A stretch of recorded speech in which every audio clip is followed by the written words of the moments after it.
ಭಾವಗೀತೆಯ Shri B R Lakshmanrao ಅವರನ್ನು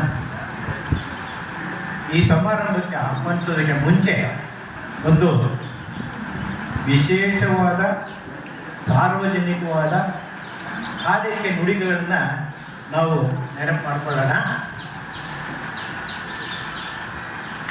ಅಣ್ಣುಡು ಎಂದು ನಾನು ಅವರನ್ನು ಕರೆಯುತ್ತೇನೆ, ತಮ್ಮುಡು ಎಂದು ಅವರು ನನ್ನನ್ನು ಕರೆಯುತ್ತಾರೆ. ಹಾಸ್ಟೆಲ್ ಕಾಲದಿಂದಲೂ ಹೀಗೆ. ಹಾಸ್ಟೆಲ್ನಲ್ಲಿ ನಾನು ಓದದೆ ಕಾಲ ಕಳೆಯುತ್ತಿದ್ದಾಗ ನನಗೆ ಕನ್ನಡ ಇಂಗ್ಲಿಷ್ ಸಾಹಿತ್ಯದ ಮೊದಲ ಪಾಠಗಳನ್ನು ಮಾಡಿದವನು ಲಕ್ಷ್ಮಣ. ಅಲ್ಲಿರೋ ಹಾಗೆ ನಾನು ಓದ್ತಾ ಇದ್ದೀನಿ, ತಪ್ಪು ತಿಳ್ಕೊಬೇಡಿ.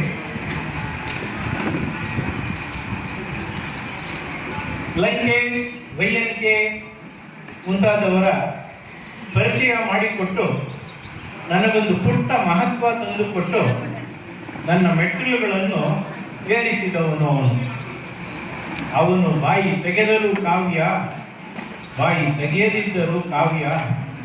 ಅಂದೂ ಅಷ್ಟೇ, ಇಂದೂ ಅಷ್ಟೇ. ಅವನು ಎಷ್ಟು ಮೆಟ್ಟಲುಗಳನ್ನು ಏರಿದ್ದರೂ ಕೆಳಗೆ ನಿಂತಿದ್ದ ನನ್ನ ಬಗ್ಗೆ ಸದಾ ಪ್ರೀತಿಯನ್ನು ತೋರುತ್ತಿರುವವನು. ಅವನ ಜೀವನ ಪ್ರೀತಿ ಮತ್ತು ಸಂಭ್ರಮ ಅಂದಿನಷ್ಟೇ ಇಂದು ತುಂಬಿಕೊಂಡಿದೆ. ವಯಸ್ಸಿನ ದಾಳಿ ಅವನ ಮೇಲೆ ಆಗಿಲ್ಲ. ಸದಾ ನಗು, ಸದಾ ಕಾವ್ಯ, ಸದಾ ಪ್ರೀತಿ. ನಿನ್ನೆ ಅಂದರೆ 9ನೇ ತಾರೀಕಿಗೆ ಇವನ ಹುಟ್ಟುಹಬ್ಬ. ನಾನು ಸದಾ ಬದುಕುವುದು ನಿನ್ನೆ ಮತ್ತು ನಾಳೆಯಲ್ಲಿ. ಹಾಗಾಗಿ ಇಂದು ಹಾರೈಸುತ್ತಿದ್ದೇನೆ. ಹುಟ್ಟುಹಬ್ಬದ ಶುಭಾಶಯಗಳು ಲಕ್ಷ್ಮಣ. ಕೆಲವು ಸಾಲುಗಳಲ್ಲಿ ಇವರ ಆತ್ಮೀಯ ಮಿತ್ರರಾದ ಇಂದು ಬರಬೇಕಾಗಿದ್ದ ಮತ್ತೊಬ್ಬ ಅತಿಥಿ ಶ್ರೀ ಡಿ.ಎನ್. ಸೀತಾರಾಮರವರು ಅವರ ಬಗ್ಗೆ ಮಾಡಿರ್ತಕ್ಕಂಥ ಜನ್ಮದಿಂದ ಹಾರೈಕೆಗಳು.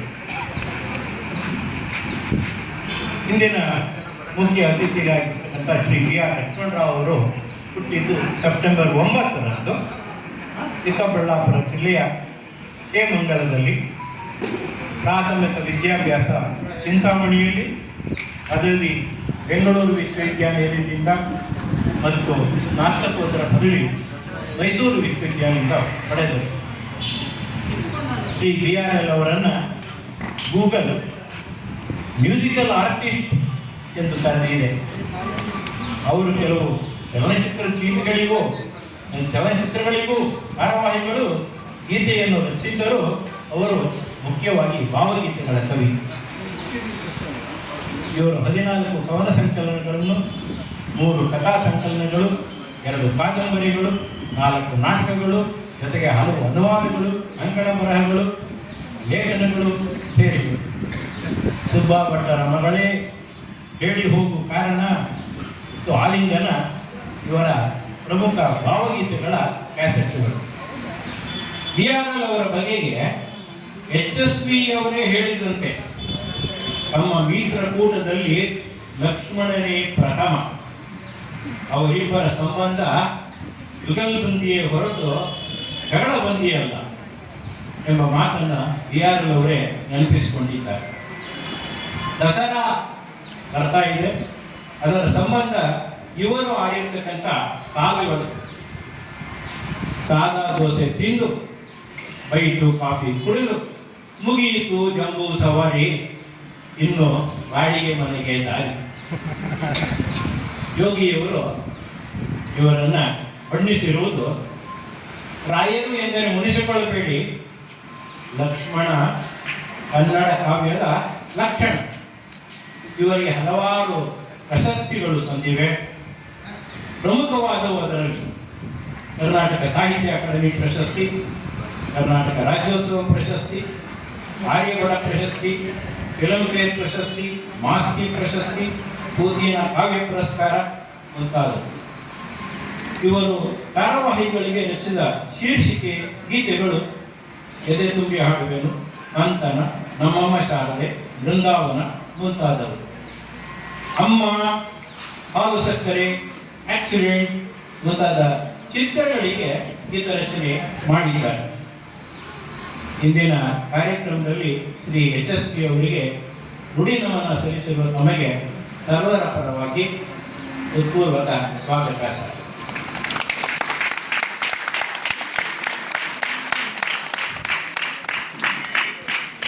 ನುಡಿ ನಮನದ ಕಾರ್ಯಕ್ರಮದ ನಂತರ ಗೀತ ನಮನ ಕಾರ್ಯಕ್ರಮ ಇದೆ. ಅದರಲ್ಲಿ ನಮಗೆ ಕಂದಿನಿಂದಲೂ ಪರಿಚಯ ಇರತಕ್ಕಂಥ ನಮ್ಮ ಗಾಯಕರು, ಹಲವಾರು ರಿಯಾಲಿಟಿ ಶೋಗಳಲ್ಲಿ ಭಾಗವಹಿಸಿರ್ತಕ್ಕಂಥವರು ಶ್ರೀ ಹರ್ಷ ಇದ್ದಾರೆ, ಅನುಶ್ರೀ ಇದ್ದಾರೆ, ಶ್ರೇಯ ಇದ್ದಾರೆ, ಯಶವಂತ್ ಇದ್ದಾರೆ, ಅಶ್ವಿನ್ ಪ್ರಭು ಇದ್ದಾರೆ. ಇವರೆಲ್ಲರೂ HSP ಅವರ ಗೀತೆಗಳನ್ನು ಹಾಡಿ ತಮ್ಮನ್ನು ರಂಜಿಸಲಿದ್ದಾರೆ. ಅವರಿಗೆ ಸಾಥ್ ಕೊಡ್ತಕ್ಕಂಥವರು ನಮ್ಮ ಕೀಬೋರ್ಡ್ ವಾದಕರಾದ ಶ್ರೀಯುತ ಈಶ್ವರ್ ಗಣೇಶ್ ಭಟ್ ಅವರು ಹಾಗೂ ಸುಜೇಂದ್ರ ಅವರು. ಇವರೆಲ್ಲರಿಗೂ ಸಂಸ್ಥೆಯ ಹಾಗೂ ನಮ್ಮೆಲ್ಲರ ಪರವಾಗಿ ಹೃತ್ಪೂರ್ವಕ ಸ್ವಾಗತ. ನಮಸ್ಕಾರ.